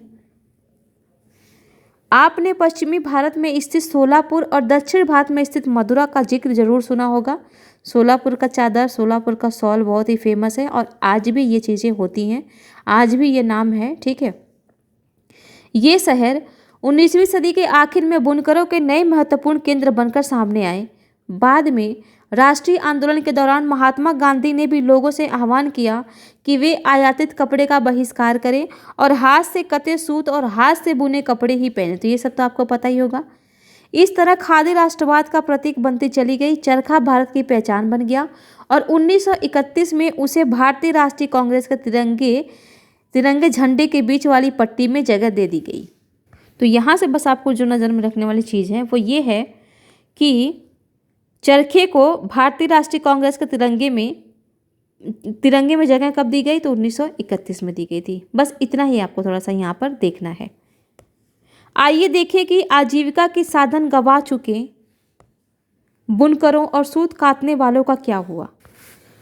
उनमें से बहुत सारे तो खेतीहर मजदूर बन गए थे, कुछ काम की तलाश में शहरों की तरफ चले गए और बहुत से देश से बाहर अफ्रीका व दक्षिणी अमेरिका के बागानों में काम करने के लिए चले गए।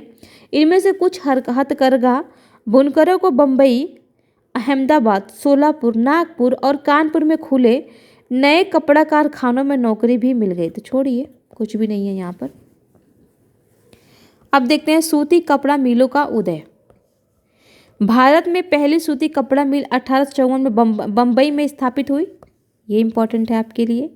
यह कताई मिल थी। 19वीं सदी की शुरुआत से ही भारत में इंग्लैंड और चीन को होने वाले कच्चे कपास के निर्यात के लिए बम्बई एक महत्वपूर्ण बंदरगाह बन चुका था। बम्बई पश्चिमी भारत की काली मिट्टी वाली उस विशाल पट्टी से काफ़ी निकट था जहां कपास की खेती की जाती थी। जब वहां सूती कपड़ा मिलों की स्थापना हुई तो उन्हें कच्चा माल आसानी से मिलने लगा। तो ये भी आपको कुछ ध्यान रखने वाली यहाँ से कुछ ऐसी चीज़ें नहीं है जिसको नोट डाउन किया जा सके। बाकी तो आप सभी को पता है कि कपास की खेती किस में की जाती है, तो काली मिट्टी काफ़ी महत्वपूर्ण होता है इसके लिए। तो काली मिट्टी में की जाती है कपास की खेती। तो वही चीज़ यहाँ पर बताया हुआ है। तो थोड़ा सा आप इसको नोट डाउन करते हुए चलिए। जिसको पता है वो छोड़ सकता है, जिसको नहीं पता है वो एक बार यहाँ पर नोट डाउन कर ले। तो यहाँ पर दो चीज़ें आपको इस पैराग्राफ से,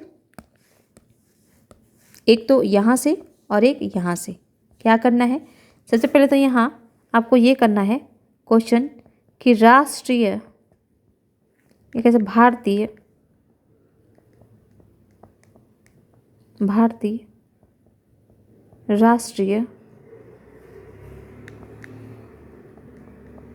राष्ट्रीय कांग्रेस के तिरंगे,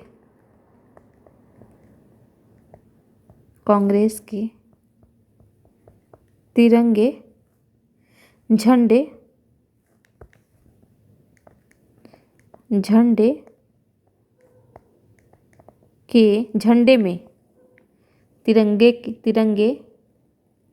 में झंडे में चरखा को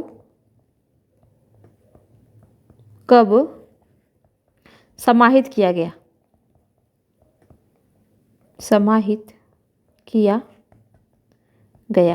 तो कब किया गया था, 1931 में। एक तो ये ध्यान रखेंगे। दूसरा, पहला सूती कपड़ा मिल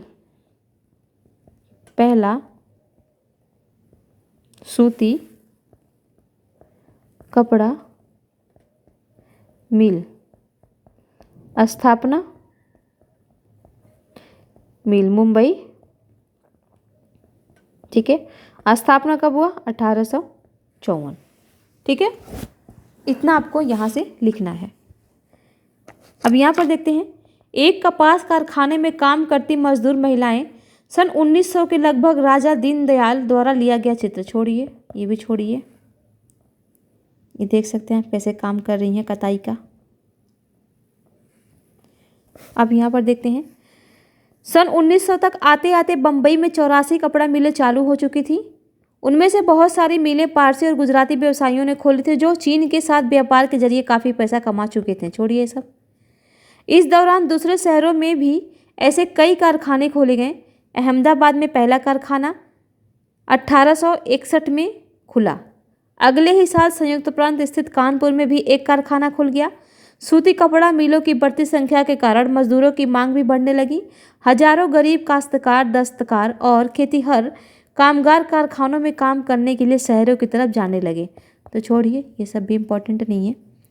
प्रारंभिक कुछ दशकों के दौरान भारतीय कपड़ा कारखानों को बहुत सारी समस्याओं से जूझना पड़ा। सबसे पहली समस्या तो यही थी कि इन उद्योग को ब्रिटेन में आए सस्ते कपड़ों का मुकाबला करना पड़ता था। ज़्यादातर देशों में सरकारें आयातित वस्तुओं पर सीमा शुल्क लगाकर अपने देश में औद्योगिकीकरण को बढ़ावा देती थी। इससे प्रतिस्पर्धा खत्म हो जाती थी और संबंधित देश के नवजात उद्योगों को संरक्षण मिलता था। परंतु औपनिवेशिक भारतीय सरकार ने स्थानीय उद्योगों को आमतौर पर इस तरह की सुरक्षा नहीं दी। लिहाजा भारत में औद्योगिक सूती वस्त्रोत्पादन की पहली बड़ी लहर प्रथम विश्व युद्ध के समय दिखाई दी, जब ब्रिटेन से आने वाले कपड़े की मात्रा में काफ़ी कमी आ गई थी। सैनिक ज़रूरतों को पूरा करने के लिए भारतीय कारखानों से कपड़े और उत्पादन बढ़ाने की मांग की जाने लगी। तो कुछ नहीं है, ये भी आप छोड़ सकते हैं, यहाँ पर ऐसा कुछ भी नहीं है। यहाँ पर एक शब्द है प्रगलन। प्रगलन का मतलब होता है चट्टान को बहुत ऊंचे तापमान पर गर्म करके धातु तैयार करने या धातु की बनी चीज़ों को पिघलाने की प्रक्रिया, जिससे कोई नई चीज़ बनाई जा सके। तो आप सभी को पता है प्रगलन, ठीक है। लुहार क्या करता है? पहले धातु को पिघलाता है, उसके बाद से वो आकार देता है, या तो चाकू बनाए या हंसिया बनाए, हथौड़ा बनाए, कुछ भी बनाए, ठीक है। अब यहाँ पर है टीपू सुल्तान की तलवार और बुर्ज स्टील, इसके बारे में पढ़ेंगे। भारतीय इस्पात और लौह धातु कला की कहानी हम टीपू सुल्तान के एक मशहूर किस्से से शुरू करते हैं। ये वही टीपू सुल्तान हैं जिन्होंने 1799 तक मैसूर पर शासन किया और अंग्रेजों से 4 लड़ाइयाँ लड़ी और हाथ में तलवार लिए लड़ते लड़ते मारे गए। टीपू की विश्वविख्यात तलवारें आज इंग्लैंड के संग्रहालय की बहुमूल्य संपत्ति है। लेकिन क्या आप जानते हैं कि टीपू की तलवार इतनी खास क्यों थी?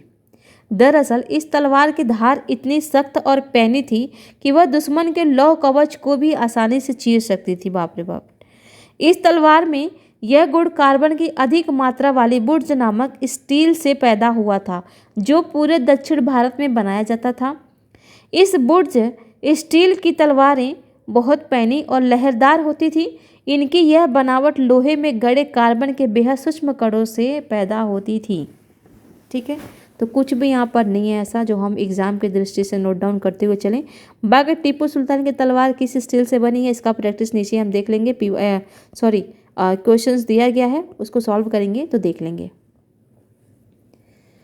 टीपू सुल्तान के मृत्यु के 1 साल बाद 1800 में मैसूर की यात्रा करने वाले फ्रांसिस बुकानन ने इस बात का ब्यौरा दिया है कि मैसूर की सैकड़ों प्रगलन भट्टियों में बुर्ज स्टील किस तरह बनाया जाता था। इन भट्टियों में लोहे को काठ कोयले के साथ मिलाकर मिट्टी की छोटी छोटी हांडियों में रख दिया जाता था। तापमान के जटिल उतार चढ़ाव को नियंत्रित करते हुए प्रगालक इस्पात की सिल्लियाँ तैयार कर लेते थे, जिसका न केवल भारत बल्कि पश्चिमी और मध्य एशिया में भी तलवार बनाने के लिए इस्तेमाल किया जाता था। तो यहाँ से भी कुछ नहीं है, यहाँ देख लेते हैं। 18वीं सदी के अंत में टीपू की तलवार। टीपू सुल्तान की तलवार के मुठ पर कुरान की आयतें लिखी हुई हैं, जिनमें युद्ध में फतह के संदेश दिए गए हैं। गौर से देखिए कि शेर का सिर मुठ के निचले सिरे की तरफ है, तो इसके बारे में बता रहा है, ठीक है। ये शेर का है और ये आयत है कुरान का। ये भी आयत देखिए, ये देखिए लिखा हुआ है, ये, ठीक है, इसके बारे में बताई गई है। तो यहाँ से नोट डाउन करने वाली कोई चीज़ है ही नहीं, ठीक है। आगे देखते हैं। असल में कन्नड़ शब्द उक्कू, तेलुगु शब्द हुक्कू और तमिल व मलयालम शब्द उरुक्कू यानी स्टील का ही बिगड़ा हुआ अंग्रेजी रूप है। भारतीय बुर्ज स्टील ने यूरोपीय वैज्ञानिकों को काफ़ी आकर्षित किया था।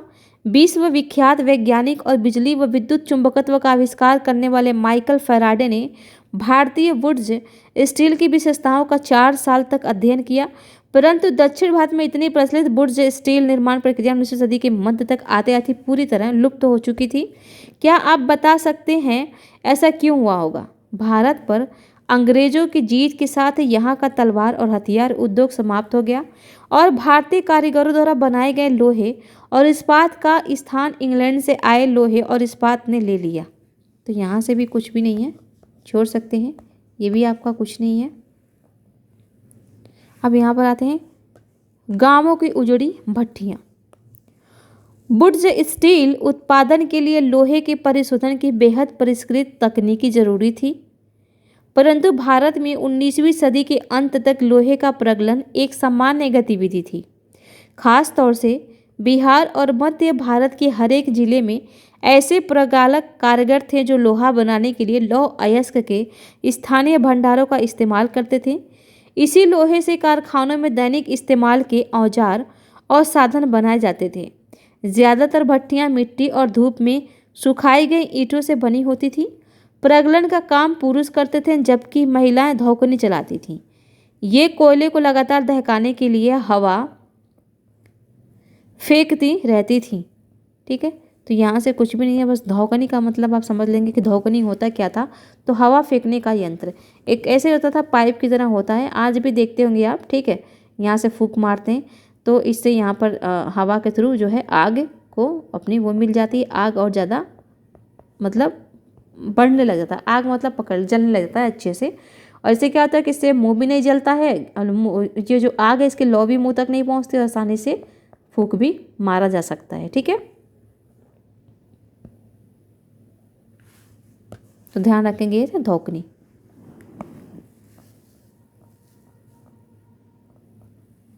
ये देखिए यहाँ पर बताया गया है, ये बुनकर लोहा बनाने, अच्छा ये मतलब ये बनाया जा रहा है, यहाँ पर काम किया जा रहा है, उसके बारे में दिखाया गया है।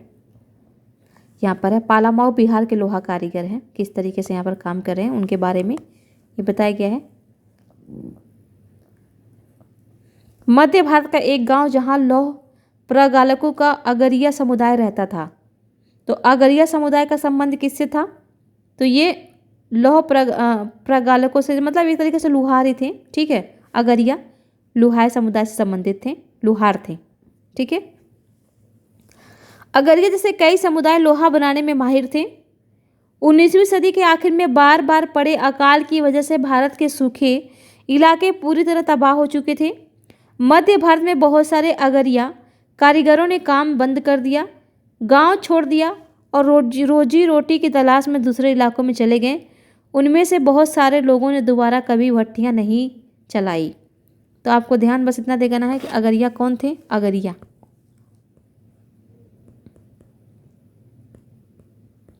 अगरिया का संबंध था तो लुहारों से, ठीक है। ये लुहार थे, बस इतना ही आपको लिखना है। 19वीं सदी के अंत तक आते आते लोहे के प्रगलन का हुनर खत्म होने लगा था। ज़्यादातर गांवों में भट्टियां ठंडी पड़ चुकी थीं और लोहे का उत्पादन गिरता जा रहा था। ऐसा क्यों हुआ? तो यहाँ से भी आपका कुछ नहीं है, बस जो हमारे काम के लिए था एक ही पॉइंट था, उसको हमने यहाँ पर नोट डाउन कर लिया। अब यहाँ देखते हैं, अब इसकी वजह पूछ रहा है कि ये भट्टियाँ क्यों बंद हो गई। इसकी एक वजह तो नए वन कानून ही थे, जिनके बारे में आप अध्याय 4 में पढ़ चुके हैं। जब औपनिवेशिक सरकार ने आरक्षित वनों में लोगों के प्रवेश पर पाबंदी लगा दी तो लोहा बनाने वालों को कोयले के लिए भला लकड़ी कहाँ से मिलती और लौह अयस्क भी वे कहाँ से ला सकते थे। वन कानूनों को नज़रअंदाज करते हुए वे अक्सर चोरी छिपे जंगलों में जाकर लकड़ी इकट्ठा कर लाते थे, परंतु लंबे समय तक केवल इसी तरह अपना कारोबार जारी नहीं रख सकते थे। लिहाजा बहुत सारे कारीगरों ने यह पेशा छोड़ दिया और वे आजीविका के दूसरे साधन ढूंढने लगे। ठीक है, तो यहाँ से भी कुछ भी नोट डाउन करने वाली चीज़ नहीं है, यह भी छोड़ सकते हैं। कुछ क्षेत्रों में सरकार ने जंगलों में आवाजाही की अनुमति दे दी थी, लेकिन प्रगालकों को अपनी प्रत्येक भट्ठी के लिए वन विभाग को बहुत भारी कर चुकाने पड़ते थे, जिससे उनकी आय गिर जाती थी। अब बताइए, इतना ज़्यादा आपने टैक्स ही लगा दिया है कि उतना बेचारे का वही नहीं हो रहा है, मुनाफा ही नहीं हो रहा, लाभ ही नहीं हो रहा है, उतनी कमाई ही नहीं हो रही है, तो वो कहाँ से चुकाएगा। ठीक है, तो इस तरीके से भी उनकी आय गिर जाती थी। 19वीं सदी के आखिर तक ब्रिटेन में लोहे और इस्पात का आयात भी होने लगा था। भारतीय लुहार भी घरेलू बर्तन व औजार आदि बनाने के लिए आयातित लोहे का इस्तेमाल करने लगे थे। बेचारे अब क्या करते। इसकी वजह से स्थानीय प्रगालकों द्वारा बनाए जा रहे लोहे की मांग कम होने लगी। ये भी छोड़ सकते हैं, कुछ भी नहीं है। 20वीं सदी की शुरुआत तक लोहा और इस्पात बनाने वाले कारीगरों के सामने एक नई चुनौती आ खड़ी हुई। एक बार इसको देख लेते हैं। एक व्यापक उद्योग। प्राणी विज्ञान सर्वेक्षण विभाग की एक रिपोर्ट के अनुसार एक जमाने में लोहा प्रगलन भारत का बहुत व्यापक उद्योग था और सिंधु, गंगा व ब्रह्मपुत्र के विशाल बलुआ मैदानों के अलावा शायद ही कोई ऐसा जिला था जहां धातु मल न दिखाई देता हो। यहाँ के आदिम लौह प्रगालकों को ऐसे भंडारों से अयस्क हासिल करने में कोई परेशानी नहीं होती, जिन पर कोई यूरोपीय लौह विशेषज्ञ एक पल के लिए विचार करना भी उचित नहीं समझेगा। तो कुछ भी नहीं है। अब यहाँ पर देखते हैं भारत में लोहा व इस्पात कारखानों का उदय। साल 1904 की बात है। अप्रैल के महीने में अमेरिकी भूवैज्ञानिक चार्ल्स वेल्च और जमशेदजी टाटा के सबसे बड़े बेटे दोराबजी टाटा छत्तीसगढ़ में लौह अयस्क के भंडारों की खोजबीन करते घूम रहे थे। वे भारत में एक आधुनिक लौह एवं इस्पात संयंत्र लगाने के लिए अच्छे लौह अयस्क भंडारों की तलाश में कई महीने और काफ़ी सारा पैसा खर्च चुके थे।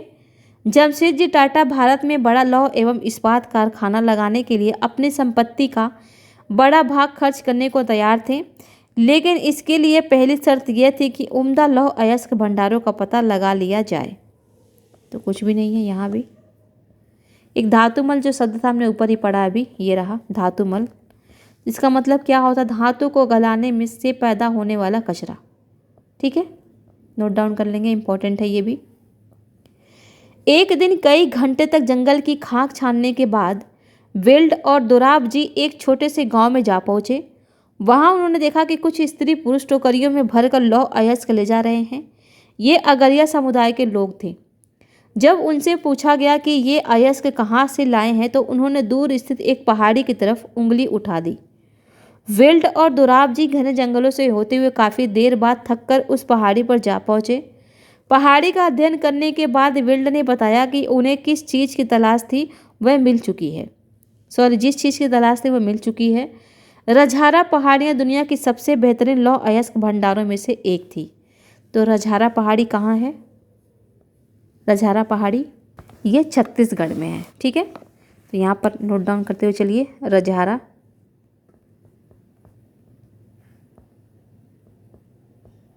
पहाड़ी कहाँ है? तो छत्तीसगढ़।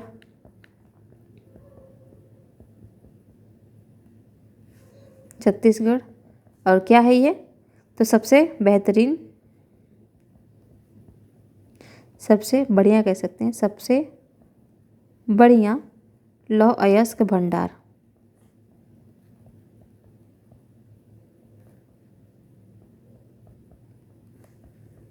पाया जाता। कह सकते यहाँ सबसे बढ़िया लौह अयस्क भंडार पाया जाता। ठीक है, ये क्या आपका। लेकिन यहाँ एक परेशानी थी। यहाँ सूखा इलाका था और कारखाना चलाने के लिए आसपास कहीं पानी नहीं था। लिहाजा कारखाना लगाने के लिए सही जगह के बारे में टाटा की तलाश जारी रही। अगरिया समुदाय के लोगों ने ही लौह अयस्क का एक और स्रोत ढूंढने में मदद दी, जहाँ से बाद में भिलाई स्टील संयंत्र को अयस्क की आपूर्ति की गई। ठीक है, तो भिलाई स्टील संयंत्र भी कहाँ है? तो यही आपका छत्तीसगढ़ में ही है। ठीक है, भिलाई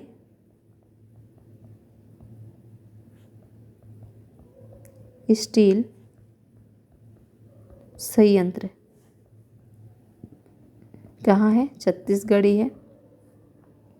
ठीक है, कुछ साल बाद सुवर्णरेखा नदी के तट पर बहुत सारा जंगल साफ करके फैक्ट्री और एक औद्योगिक शहर बसाने के लिए जगह बनाई गई। इस शहर को जमशेदपुर का नाम दिया गया। इस स्थान पर लौह अयस्क भंडारों के निकट ही पानी भी उपलब्ध था। यहाँ Tata iron and steel company TISCO की स्थापना हुई, जिसमें 1912 में स्टील का उत्पादन होने लगा। टिस्को की स्थापना बहुत सही समय पर हुई थी। 19वीं सदी में भारत आमतौर पर ब्रिटेन में बने स्टील का आयात कर रहा था। भारत में रेलवे के विस्तार की वजह से ब्रिटेन में बनी पटरियों की यहाँ भारी मांग थी। काफ़ी समय तक भारतीय रेलवे से जुड़े अंग्रेज विशेषज्ञ यह मानने को तैयार ही नहीं थे कि भारत में भी श्रेष्ठ इस्पात का निर्माण संभव है। तो कुछ नहीं है, इसको बस एक कहानी की तरह आपको पढ़ लेना है। सुवर्णरेखा नदी के किनारे बनी Tata iron and steel factory 1940 के देख सकते हैं, ये फैक्ट्री बनी हुई है। मतलब उस टाइम पे कितना शानदार ये बनाया गया है। ठीक है, जब तक टिस्को की स्थापना हुई हालात बदलने लगे। 1914 में पहला विश्व युद्ध शुरू हुआ। ब्रिटेन में बनने वाले इस्पात को यूरोप में युद्ध संबंधी आवश्यकताओं को पूरा करने के लिए झोंक दिया गया। इस तरह भारत आने वाले ब्रिटिश स्टील मात्रा में भारी गिरावट आई और रेल की पटरियों के लिए भारतीय रेलवे टिस्को पर आश्रित हो गया। जब युद्ध लंबा खिंच गया तो टिस्को को युद्ध के लिए गोलों के खोल और रेलगाड़ियों के पहिए बनाने का काम भी सौंप दिया गया।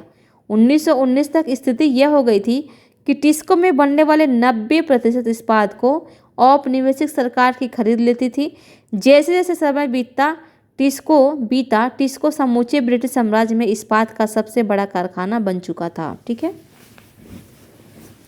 तो यहाँ से भी कुछ नोट डाउन करने वाली चीज़ नहीं है, बस एक कहानी की तरह इसको भी पढ़ लेंगे। सूती कपड़े की तरह लोहे एवं इस्पात के मामले में भी औद्योगिक विस्तार तभी शुरू हुआ जब भारत में ब्रिटिश आयात गिरने लगा और भारतीय औद्योगिक वस्तुओं की मांग में इजाफा हुआ। ये बदलाव पहले विश्व युद्ध के दौरान और उसके बाद सामने आए। जैसे से राष्ट्रीय आंदोलन विकसित हुआ, औद्योगिक वर्ग ताकतवर होता गया और सरकारी संरक्षण की मांग बुलंद होती गई। भारत पर अपना नियंत्रण बनाए रखने के लिए संघर्षरत ब्रिटिश सरकार को औपनिवेशिक शासन के आखिरी दशकों में इनमें से बहुत सारी मांगें माननी पड़ी। तो यहाँ से भी आपका कुछ भी नहीं है, ये भी आप छोड़ सकते हैं, ये आप देख सकते हैं। युद्ध के आखिर में विस्तार। युद्ध की ज़रूरतों को पूरा करने के लिए टिस्को को अपनी क्षमता और फैक्ट्री का आकार बढ़ाना पड़ा। विस्तार का यह काम युद्ध के बाद भी चलता रहा। इस क्षेत्र में नए विद्युत संयंत्र और बॉयलर संयंत्र बनाए जा रहे हैं। जमशेदपुर, ये 1919 का टाइम है। यहाँ पर देख सकते हैं काफ़ी लोगों को वहाँ पर रोजगार भी मिल गया होगा। ठीक है, तो देख सकते हैं ये यहाँ पर देखिए बोर्ड भी लगा हुआ है। ये देख लेते हैं जापान में औद्योगिकीकरण के शुरुआती साल। 19वीं सदी के आखिर में जापान के औद्योगिकीकरण का विस्तार। भारत के औद्योगिकीकरण से बिल्कुल उल्टा दिखाई देता है। भारत में औपनिवेशिक सरकार ब्रिटिश वस्तुओं का बाजार बढ़ाना चाहती थी, इसीलिए उसने भारतीय उद्योगपतियों को किसी तरह की सहायता नहीं दी। दूसरी तरफ जापान की सरकार ने अपने देसी उद्योगों को खुलकर बढ़ावा दिया। 1868 में जापान की सत्ता संभालने वाले मेजी राजवंश का मानना था कि जापान को पश्चिमी प्रभुत्व का सामना करने के लिए औद्योगिकीकरण के रास्ते पर चलना चाहिए। इसीलिए उसने औद्योगिकीकरण को आगे बढ़ाने के लिए कई महत्वपूर्ण कदम उठाए। इसी क्रम में डाक सेवाओं, टेलीग्राम, रेलवे और वाष्प चालित जलपोतों का विकास किया। पश्चिम में नवीनतम तकनीकी का आयात किया और उसे जापान की ज़रूरतों के हिसाब से ढाल दिया गया। जापानी पेशेवरों को प्रशिक्षित करने के लिए विदेशी विशेषज्ञों को बुलाया गया। निवेश के लिए सरकारी बैंकों में उद्योगपतियों को उधार शर्तों पर कर्जे दिए गए। सरकार ने पहले विशाल उद्योग शुरू किए और बाद में उन्हें सस्ती कीमत पर व्यावसायिक घरानों को बेच दिया। भारत में औपनिवेशिक प्रभुत्व ने औद्योगिकीकरण के रास्ते में बाधाएं पैदा कर दी थी, जबकि जापान में विदेशी कब्जे ने भय की वजह से ही औद्योगिकीकरण को बढ़ावा मिला था। लेकिन इसका एक अर्थ यह भी था कि जापान का औद्योगिक विकास शुरू से ही उसकी सैनिक ज़रूरतों से जुड़ा हुआ था। तो यहाँ से हमारा कुछ भी नहीं निकला, लाइन बाय लाइन में इसलिए पढ़ दी क्योंकि क्या पता कोई फैक्ट यहाँ पर मिल जाए, लेकिन ऐसा कुछ भी नहीं है। अब यहाँ पर देख लेते हैं, ये थोड़ा सा कुछ दिया है, इसको सॉल्व कर ले। छोटी छोटी चीज़ें हैं, ये देखिए। ठीक है, तो यहाँ पर कह रहा है कि यूरोप में किस तरह के कपड़ों की भारी मांग थी। तो अभी हमने ऊपर देखा किसकी थी? तो छापेदार या कह सकते हैं छिटदार, छिटदार सूती भारतीय कपड़ों की। यहाँ पर देखिए ऊपर ही ऊपर हमने पढ़ा है।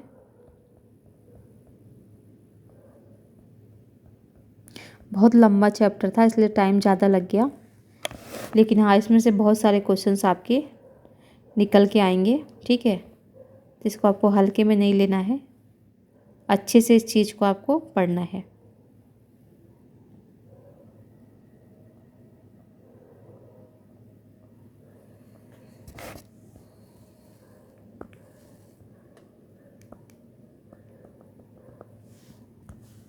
ठीक है, तो देख सकते हैं यहाँ पर छापेदार सूती कपड़ों, यहाँ पर कह रहा है कि इसका इस्तेमाल यहाँ पर ये महारानी भी पहनती थी। ये नहीं कि इंग्लैंड में केवल रईस ही पहनते थे, बल्कि महारानी भी पहनती थी और इसका मांग बहुत ज़्यादा था, ज़बरदस्त मांग थी। यहाँ पर देख सकते हैं भारतीय सूती छापेदार यूरोप में, यहाँ पर देखिए सीधा दिया है कि यूरोप में छापेदार भारतीय सूती कपड़े की ज़बरदस्त मांग पैदा हो चुकी थी। ये देखिए यूरोप में छापेदार भारतीय सूती कपड़ों की ज़बरदस्त मांग पैदा हो चुकी थी। तो यही चीज़ यहाँ पर पूछ रहा है।